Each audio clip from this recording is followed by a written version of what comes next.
परमेश्वर के सामने झुकने का जो एक्सप्रेशन है, परमेश्वर की जो महिमा है, उसको जितना हम देखते हैं उतना ही ज़्यादा उसके सामने जब हम नम्र होते हैं तो उसका एक एक्सप्रेशन है जो हमारे गीतों में आता है। तो सिर्फ गीत हमारी आराधना नहीं है, परंतु गीत हमारी आराधना का एक भाग है। आज उससे जुड़ा हुआ एक और संदर्भ जो मैं आपके साथ में रखना चाहता हूँ वो ये है कि हमारे शरीर की क्या भूमिका है। जब हम परमेश्वर की आराधना करते हैं तो हमारे शरीर की क्या भूमिका है। तो बाइबल के दो मुख्य रेफरेंस मेरे साथ में निकालिए। एक जो हम बार बार मनन करते हैं उसी को एक बार फिर से पढ़ेंगे, रोमियो की किताब उसका 12 अध्याय और उसका 1 वचन। इसलिए हे भाइयों, मैं तुमसे परमेश्वर की दया ईश्वर दिलाकर विनती करता हूँ कि अपने शरीरों को जीवित और पवित्र और परमेश्वर को भावता हुआ बलिदान करके चढ़ाओ, ये तुम्हारी आत्मिक सेवा है। यहाँ पर लिखा है, परमेश्वर के विश्वासियों को लिखा है, जो कलीसिया में आते हैं, जो परमेश्वर पर विश्वास करते हैं, उनको भाई लिखते हैं। तो ये आपसे और मुझसे भी बात की जा रही है और कहा जा रहा है कि मैं तुमसे परमेश्वर की दया स्मरण दिलाकर विनती करता हूँ कि अपने शरीरों को जीवित और पवित्र और परमेश्वर को भावता हुआ बलिदान करके चढ़ाओ, यह तुम्हारी आत्मिक सेवा है। और प्रांजल आपकी बाइबल में से पढ़िए, इंग्लिश में क्या लिखा है, Romans 12:1। Therefore I urge you brothers, in view of God's mercy, to offer your bodies as living sacrifices, holy and pleasing to God. This is your spiritual act of worship. Hindi की Bible में आराधना शब्द नहीं लिखा है, लेकिन English का जो translation Greek भाषा से निकल कर आता है वहाँ पर सेवा शब्द जो है वो परमेश्वर की आराधना से जुड़ी हुई है। और इसलिए मैंने कहा कि चाहे वो परमेश्वर की सेवा हो, चाहे परमेश्वर के लिए गीत गाना हो, चाहे परमेश्वर के लिए कुछ करना हो, परमेश्वर का रेवरेंस हो, ये सब कुछ आराधना का भाग है। और यहाँ पर हिंदी की बाइबल में लिखा है कि परमेश्वर के लिए क्या चढ़ाना है, क्या चढ़ाना है। नए नियम में हम सोचते हैं सारी बातें आत्मिक है। पुराने नियम में भेड़ चढ़ाते थे, बकरा चढ़ाते थे और कबूतर चढ़ाते थे, बहुत सारे शारीरिक बलिदान थे। परंतु नए नियम में आकर और परमेश्वर के सामने कोई शारीरिक बलिदान अब नहीं है। हम कोई कबूतर, भेड़, बकरी का बलिदान नहीं चढ़ाते हैं और इसलिए हम सोचते हैं कि सारी बातें सिर्फ आत्मिक हैं और शरीर का कोई लेना देना नहीं। लेकिन बाइबल के अंदर इस अंश में लिखा हुआ है कि अपने शरीरों को जीवित और पवित्र और परमेश्वर को भावता हुआ बलिदान करके चढ़ाओ, ये तुम्हारी आत्मिक सेवा है। जबकि आप रोमियो की किताब को जब पढ़ते हैं तो बार बार ऐसी बात लिखी है कि शरीर में और परमेश्वर में कभी मित्रता नहीं हो सकती है। शरीर कभी परमेश्वर के लिए काम नहीं करता है। तो वो शरीर जो परमेश्वर के लिए काम नहीं करना चाहता है तो क्या करना पड़ेगा, उस शरीर को मारना पड़ेगा।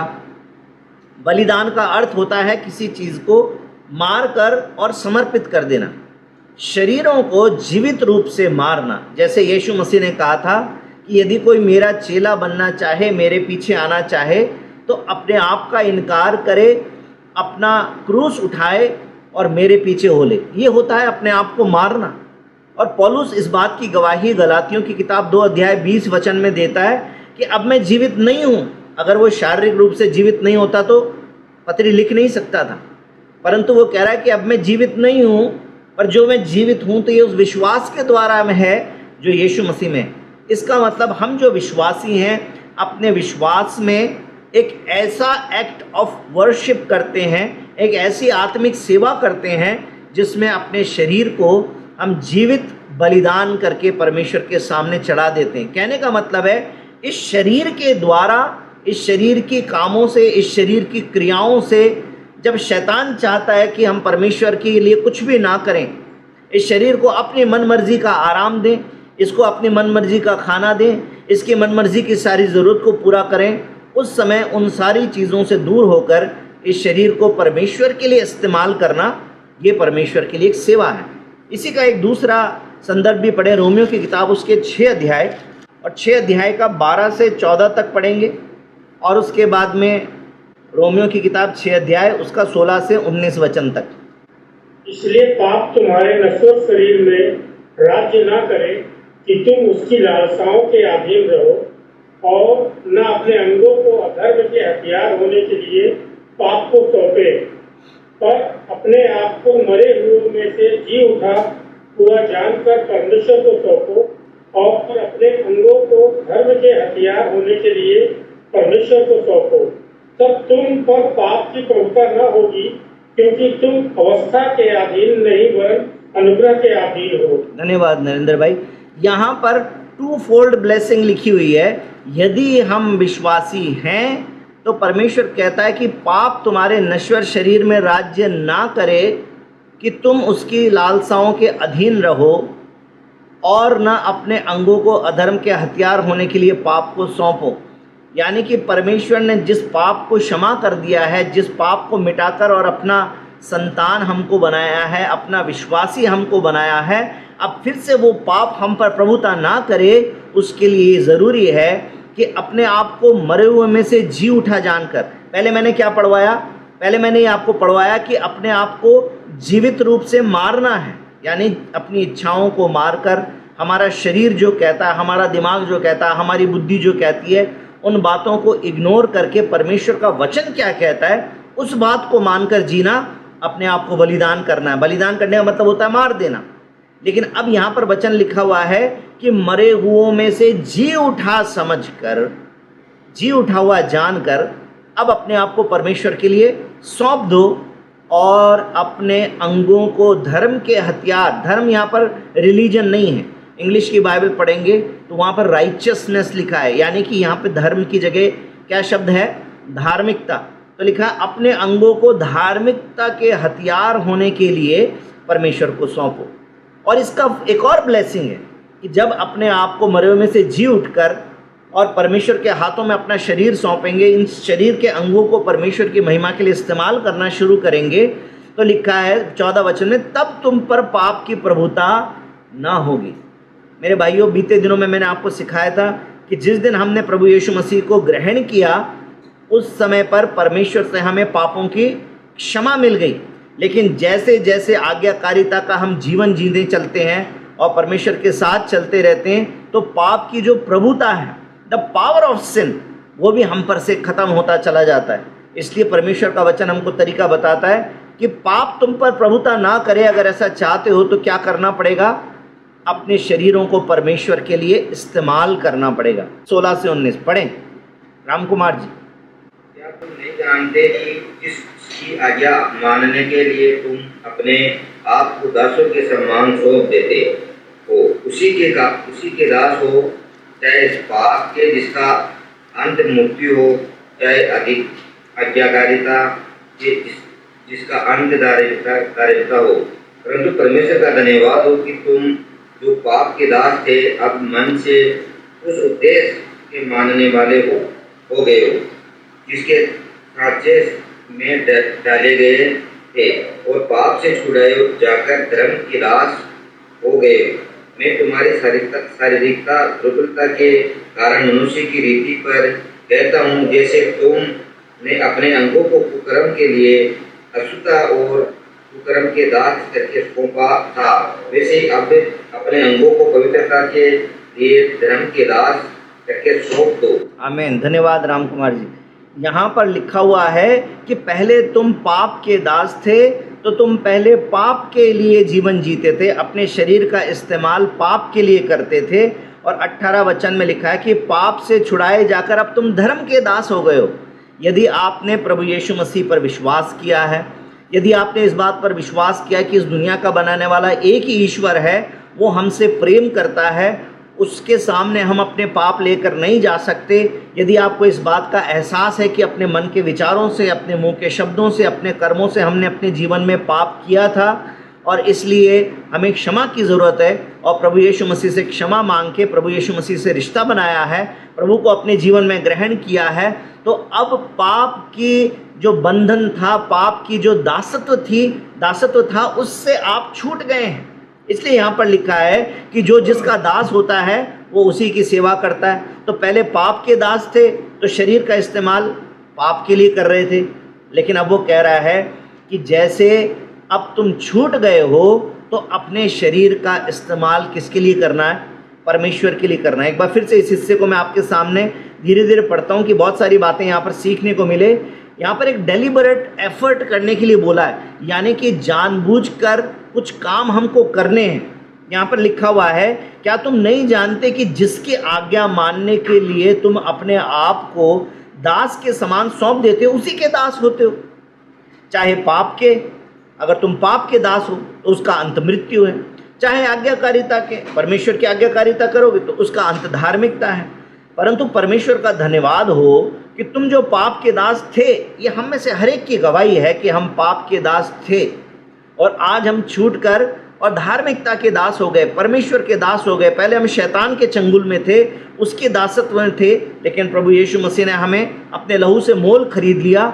अब हम परमेश्वर की संतान हैं, अब हम परमेश्वर के मित्र हैं। परंतु साथ साथ में एक अच्छा विश्वासी परमेश्वर के सामने नम्र होता है तो इस बात को भी मानता है कि मैं परमेश्वर का दास हूँ। तो फिर लिखा है, परंतु परमेश्वर का धन्यवाद हो कि तुम जो पाप के दास थे, अब मन से उस उपदेश के मानने वाले हो गए हो जिसके सांचे में ढाले गए थे। पहले दूसरे सांचे में थे, अब एक नए सांचे में ढाल दिए गए हैं और पाप से छुड़ाए जाकर धर्म के दास हो गए। मैं तुम्हारी शारीरिक दुर्बलता के कारण मनुष्यों की रीति पर कहता हूँ, जैसे तुमने अपने अंगों को कुकर्म के लिए अशुद्धता और कुकर्म के दास करके सौंपा था, वैसे ही अब अपने अंगों को पवित्रता के लिए धर्म के दास करके सौंप दो। ये पवित्र आत्मा का काम नहीं है कि अब हमारे अंदर से हमारे शरीर को पवित्र आत्मा उठाएगा और फिर हम अपना हाथ उठाकर आराधना करेंगे। पवित्र आत्मा नहीं करेगा तो हमारा हाथ नीचे रहेगा, ऐसा नहीं है। पवित्र आत्मा हमारे मन में परमेश्वर के प्रति आदर डालता है। यीशु मसीह ने कहा था कि सत्य का आत्मा तुम्हें सब सत्य बता देगा, तो वो हमारे दिमाग में, हमारे दिल में सत्य को प्रकाशित करता है। परंतु उस सत्य के आगे झुकना, उस सत्य को मान लेना, उस सत्य पर चलना और उस सत्य के लिए जान देने के लिए भी तैयार रहना, ये हमारा व्यक्तिगत निर्णय होगा। कोई व्यक्ति सारे सत्य को जानने के बावजूद भी उसका इनकार कर सकता है और परमेश्वर का तिरस्कार कर सकता है, परमेश्वर के प्रेम का तिरस्कार कर सकता है। ऐसा कोई व्यक्ति कर सकता है। लेकिन परमेश्वर का धन्यवाद हो, यहाँ पर बहुत सारे लोग ऐसे बैठे हैं जिन्होंने परमेश्वर के प्रेम पर विश्वास किया है, जिन्होंने परमेश्वर के प्रेम का तिरस्कार नहीं किया बल्कि उसके आगे अपने आप को समर्पित किया है। पहले पाप के दास थे, अब पाप से छूटकर और परमेश्वर के दास हो गए, उस धार्मिकता के दास हो गए। तो अब आपसे और मुझसे परमेश्वर की क्या अपेक्षा है, क्या उम्मीद है? हर विश्वासी से परमेश्वर की उम्मीद है कि हम अपने शरीर के अंगों को परमेश्वर के दास, धार्मिकता के दास होने के लिए सौंप दें।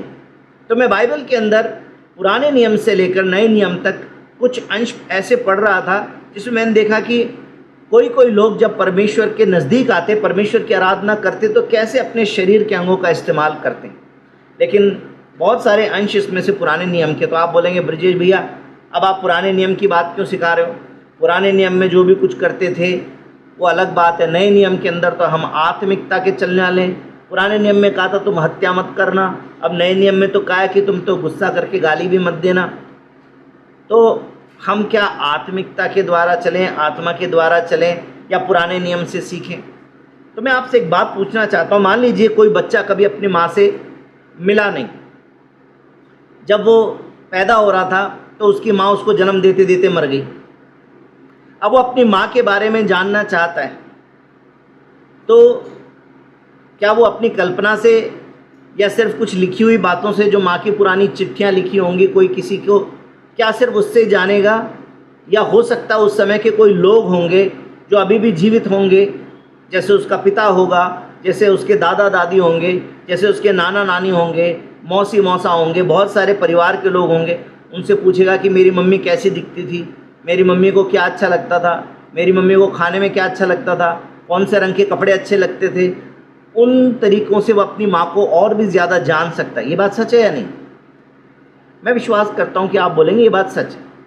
उसी तरीके से परमेश्वर को जानने के लिए हम पुराने नियम को पढ़ते हैं। पुराने नियम की सारी बातें वैसे के वैसे हम पर लागू नहीं होती, परंतु परमेश्वर का स्वभाव, परमेश्वर को क्या अच्छा लगता है, ऐसी बहुत सारी बातें जब तक हम पुराने नियम से नहीं पढ़ते हमको समझ में नहीं आता। तो पुराने नियम के कई अंश मैं आपके सामने खोल के पढ़ूंगा, जिनसे आप देखेंगे कि परमेश्वर की आराधना करने का अर्थ क्या होता है।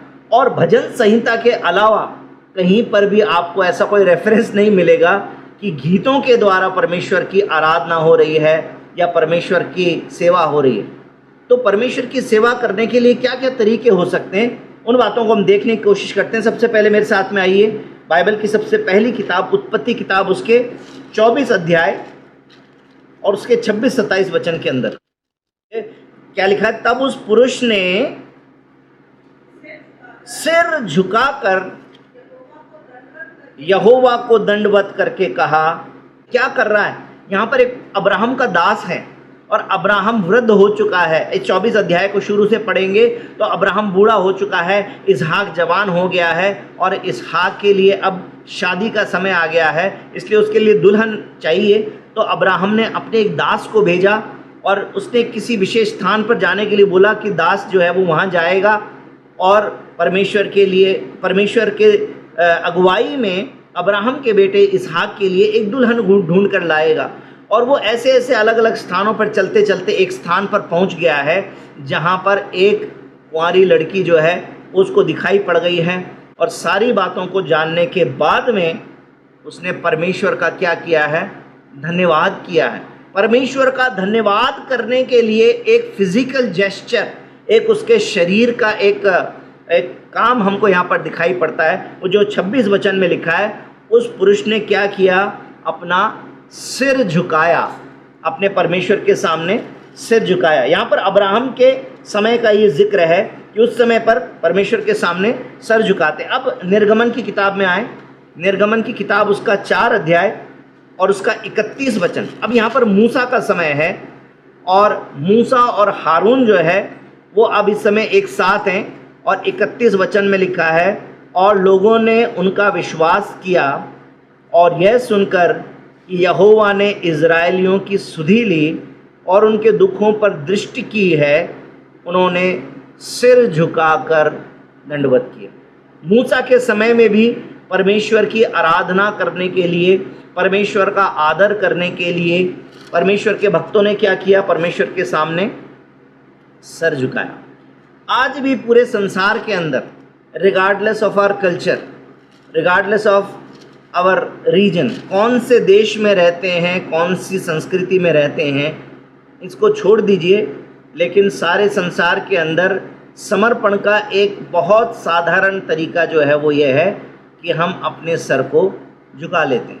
जो व्यक्ति ईमानदार होता है, अगर उसके सामने उसकी गलती प्रकट कर दी जाए तो वो ईमानदार व्यक्ति सामने वाले के सामने अपने सर को झुका लेता है, जो इस बात का प्रतीक होता है कि मैं आपके सामने नम्र हो जाता हूँ, अब मैं अपने आप को झुका देता हूँ क्योंकि आपकी बात सही है और मैंने ये गलती की। कहने का मतलब है एक सरेंडर का प्रतीक है, एक समर्पण का प्रतीक है, आत्मसमर्पण का।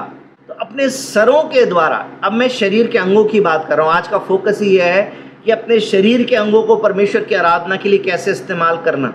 हम लोग गीत गाते हैं, पवित्र आत्मा मुझे ले जाए यीशु के चरणों में, उसमें क्या गाते हैं? हम अपने सर को झुकाकर उसमें हम गीत में गाते हैं। हालांकि कई लोग सर नहीं झुकाते क्योंकि कुर्सी पे बैठे हैं, भी सर भी झुकाएंगे तो साथ साथ में फिर उसमें घुटने टिकाने की भी बात है, तो फिर क्या उस कुर्सी से उठा के घुटने भी टिकाएंगे?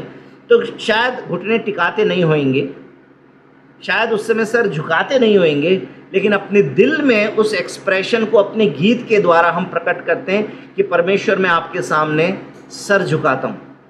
सर झुकाना एक आदर का प्रतीक है।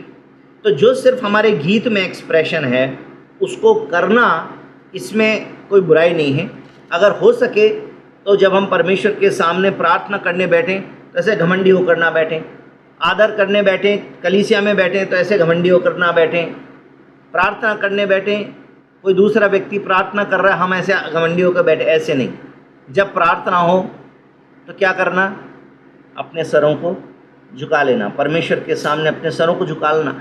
ये स्वतः ही हमारे अंदर एक भाव को पैदा करता है कि मैं परमेश्वर के सामने समर्पित हूँ, चाहे मैं प्रार्थना कर रहा हूँ चाहे दूसरा प्रार्थना कर रहा है, मैं उसके साथ में इस प्रार्थना में जुड़ गया हूँ।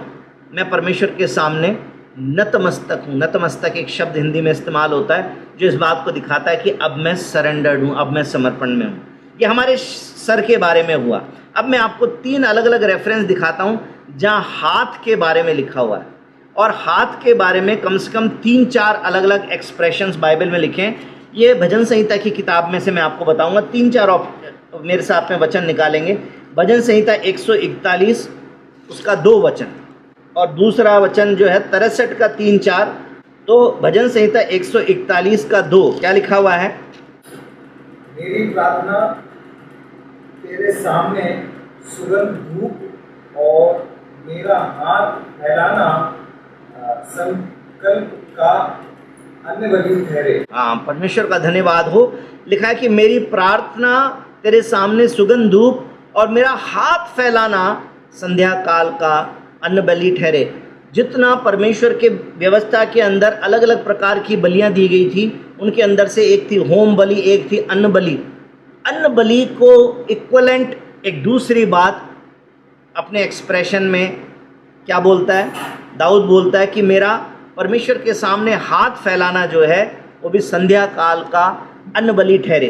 63 का 3 और 4 लिखा है, क्योंकि तेरी करुणा जीवन से भी उत्तम है और मैं तेरी प्रशंसा करूंगा, और इसी प्रकार मैं जीवन भर तुझे धन्य कहता रहूंगा और तेरा नाम लेकर अपने हाथ उठाऊंगा। मैंने 3 एक्सप्रेशन लिखे हाथ उठाने के। सांसारिक रूप से इन एक्सप्रेशंस को आप आराम से समझ सकते हैं। सबसे पहले है समर्पण। आपने देखा होगा, पता नहीं कभी देखा है कि नहीं देखा, फिल्मों में तो देखा ही होगा, जब पुलिस कहती है हमने आपको चारों तरफ से घेर लिया है, उसके बाद में क्या करना पड़ता है? सरेंडर कर दो। तो वो क्या करते हैं? अपनी अपनी बंदूकें उठा के, हाथ उठा के, उनके पास में अगर कोई हथियार नहीं तो दोनों हाथ उठाकर फिर वो आगे आ जाते हैं, हाँ जी हमने सरेंडर कर दिया। समर्पण का, सरेंडर का एक तरीका है हाथ उठाना। दूसरी बात, मैं आपको आपके हाथ में कुछ देना चाहता हूँ। मेरे पास में कोई सामान है, मैं आपके हाथ में दे रहा हूँ, तो आप कैसे लेंगे? अगर मैं आपको दे रहा हूँ तो आप उस सामान को ऐसे नहीं लेंगे कभी भी। अगर मैं आपको दे रहा हूँ तो उस सामान को आप हमेशा ऐसे लेंगे। वो प्रसाद की बात नहीं हो रही, कोई सा भी सामान हो। मेरा फ़ोन भी मैं आपको दूंगा तो मैं अपना हाथ देने के लिए बढ़ाऊंगा तो आप लेने के लिए बढ़ाएंगे। भले ही वो हो सकता है अपने हाथ के बेस के साथ में अंगूठे से आप ऐसे ही पकड़ लेंगे उसको, लेकिन हाथ हमेशा इस डायरेक्शन में होगा। उसी प्रकार से परमेश्वर की आराधना करते समय ये हाथ उठाना, ये एक तरीका है जो परमेश्वर के सामने समर्पण का तरीका है। ये हाथ उठाना, ये परमेश्वर से रिसीव करने का तरीका है। और तीसरा एक और चीज़ जो हम बाइबल में देखते हैं कि अपने हाथों का इस्तेमाल करते हैं हम तालियां बजाने के लिए। भजन संहिता 47 का 1 पढ़ें जरा मेरे साथ में। लिखा हुआ है, हे देश देश के सब लोगों तालियां बजाओ, ऊंचे शब्द से परमेश्वर के लिए जय जयकार करो।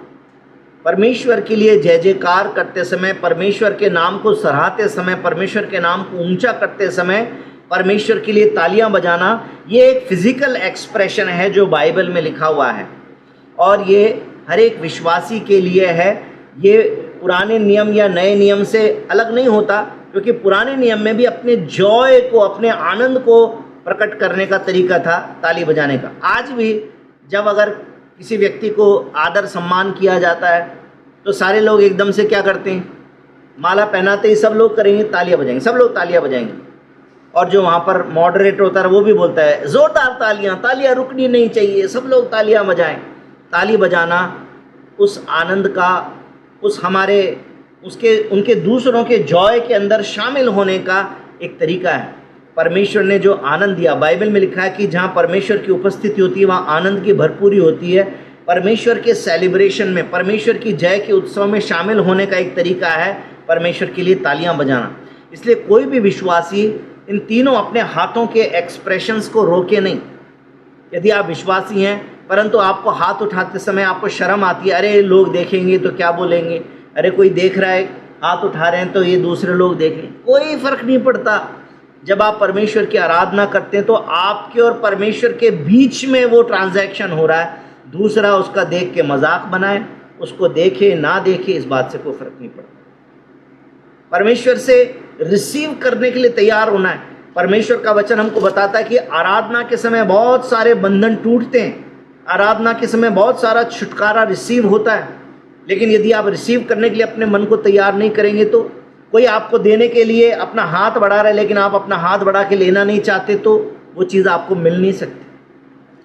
आराधना के समय परमेश्वर के सामने अपने हाथों को इस प्रकार से रिसीव करने के लिए तैयार कर देना, ये भी हमारे आराधना का एक एक्सप्रेशन है। साथ साथ में जो बाइबल के अंदर उसका कोई रेफरेंस मुझे दिखता नहीं है, ऐसा एक एक्सप्रेशन मैंने अपने अनुभव से समझा है कि एक छोटा बच्चा जो होता ना, जब उसके पापा उसको सुबह पूरे दिन से नहीं दिखे और एकदम से शाम को दिखते हैं तो दौड़ के आता है और पापा की तरफ में जब ऐसे करता है, उस समय वो अपने पापा की गोद में आना चाहता है। वो अपने पापा के प्रेम को, पापा के स्पर्श को वो महसूस करना चाहता है। उसी प्रकार से मैंने आपको दो एक्सप्रेशन बताए, एक इस प्रकार से, एक इस प्रकार से, परंतु बहुत सारे लोगों को आपने देखा होगा आराधना करते समय ऐसे भी आराधना करते हैं। ये भी एक आराधना है, और दूसरों को नहीं देखा तो छोड़ दीजिए, कोई बात नहीं। लेकिन मैं आपको बता रहा हूँ कि जब आराधना करें तो इस प्रकार से आराधना करें कि परमेश्वर, मैं आपके आलिंगन में आना चाहता हूँ। परमेश्वर एक बच्चा जैसे अपने पिता से उसके प्यार को रिसीव करना चाहता है, उसके गले लगना चाहता है। आप जब इन वचनों को पढ़ेंगे, जब भजन संहिता को पढ़ते हैं, उसमें कई जगह पर दाऊद का एक्सप्रेशन परमेश्वर के लिए ऐसा ही है। वो कई जगह पे कहता है कि जैसे हिरणी प्यासी है वैसा मेरा मन भी प्यासा है। वो परमेश्वर के जल का, परमेश्वर के प्रेम का, परमेश्वर की उपस्थिति का प्यासा है। और परमेश्वर का हर एक अच्छा विश्वासी जो है वो उस परमेश्वर के प्रेम का प्यासा होकर परमेश्वर के भवन में जाता है। तो चाहे आप ऑनलाइन संगति में बैठें, चाहे आप चर्च में गए हों, संगति में गए हों, सत्संग में गए हों, इस बात की शर्म ना करें कि अपने हाथों को आप, अपने शरीर को, अंगों को आप कैसे परमेश्वर की आराधना के समय इस्तेमाल करते हैं, परंतु अपने हाथों को बांध के नहीं बैठना, रिजिड हो के नहीं बैठना। ये रिजिड होना जो है ये परमेश्वर की आराधना करने का तरीका नहीं है। अपने दिलों को परमेश्वर के लिए खोल देना है। परमेश्वर का वचन कहता है कि अपने मन से, अपने प्राण से, अपने बुद्धि से परमेश्वर से प्रेम करना है। हमारा मन जो है वो हमारे इमोशंस का प्रतीक है। वो मन भी परमेश्वर के आराधना के लिए इन्वॉल्व होना चाहिए, और वो तब होता है जब हम अपने इमोशंस को भी परमेश्वर से जोड़ देते हैं। उस समय परमेश्वर से सरेंडर करना, परमेश्वर से रिसीव करना, परमेश्वर के जॉय में, आनंद में शामिल होना, और परमेश्वर के प्रेम के लिए उसके आलिंगन में आने की भावना रखना, उसके लिए अपने हाथों को उठाकर परमेश्वर की आराधना करनी है। इस प्रकार से अपने शरीरों को हम परमेश्वर की आराधना के लिए इस्तेमाल कर सकते हैं। दूसरा इतिहास, उसका 6 अध्याय और 12-13 वचन मेरे साथ में निकालिए। लिखा है, तब वह इज़राइल की सारी सभा के देखते यहोवा की वेदी के सामने खड़ा हुआ और अपने हाथ फैलाए। सुलेमान ने हाथ लंबी, 5 हाथ चौड़ी और 3 हाथ ऊंची पीतल की एक चौकी बनाकर आंगन के बीच रखवाई थी। उसी पर खड़े होकर उसने सारे इज़राइल की सभा के सामने घुटने टेक कर स्वर्ग की ओर हाथ फैलाए हुए कहा, हे यहोवा, हे इज़राइल के परमेश्वर, तेरे समान न तो स्वर्ग में न पृथ्वी पर कोई ईश्वर है। तेरे जो दास अपने सारे मन से अपने को तेरे सम्मुख जानकर चलते हैं, उनके लिए तू अपनी वाचा पूरी करता और करुणा करता रहता है। और इस प्रकार से परमेश्वर की आराधना कर रहा है, परमेश्वर की स्तुति कर रहा है। परमेश्वर की स्तुति करते समय यहाँ पर 3 अलग अलग एक्सप्रेशन दिखाई देते हैं। सबसे पहले क्या किया? सबसे पहले परमेश्वर की उपस्थिति में खड़ा हो गया। बहुत सारी कलीसियाओं के अंदर इस प्रकार से किया जाता है। ये कोई फोर्सफुल चीज़ नहीं है। ज़रूरी नहीं है कि हर संडे को हमें खड़े होकर परमेश्वर के लिए 2 गीत गाने ही हैं। इस प्रकार से कोई बंधन हमारे ऊपर नहीं होना चाहिए, परंतु कभी भी परमेश्वर की उपस्थिति में खड़े होने से भी हमको शर्म नहीं आनी चाहिए। जब आराधना में लीड करने वाले लोग कई बार बोलते हैं आइए खड़े होकर परमेश्वर की आराधना करें, तो इधर उधर नहीं देखना लोग खड़े हो रहे कि नहीं हो रहे। लोग खड़े होंगे तो मैं भी खड़ा होऊंगा, उससे कोई लेना देना नहीं है। अगर आगे लीड करने वाले ने अगुवाई दी है कि आइए खड़े होकर आराधना करें, और उस समय आपका मन करता है कि मैं खड़ा हो जाऊं अपने परमेश्वर के लिए। एक कोई बड़ा आदमी आता है, मान लीजिए कि आप एक मीटिंग के लिए गए हैं, अपना डेलीगेशन लेके गए हैं सीएम के पास में। अब चीफ मिनिस्टर जो है वो अपने घर में बैठा हुआ है, अब वो आएगा, बैठक में आप बैठे हुए हैं और एकदम से चीफ मिनिस्टर आ जाते हैं, तो आप क्या सोफे पर टांग पे टांग रख के बैठे रह सकते हैं? ऐसा नहीं हो सकता भाई साहब, ऐसा नहीं हो सकता। चाहे आप कितने भी बड़े आदमी होंगे, लेकिन फिर भी उस समय पर सीएम का जो पद है, उस पद की गरिमा के कारण आप तुरंत खड़े होकर और अपने आदर को प्रकट करते हैं।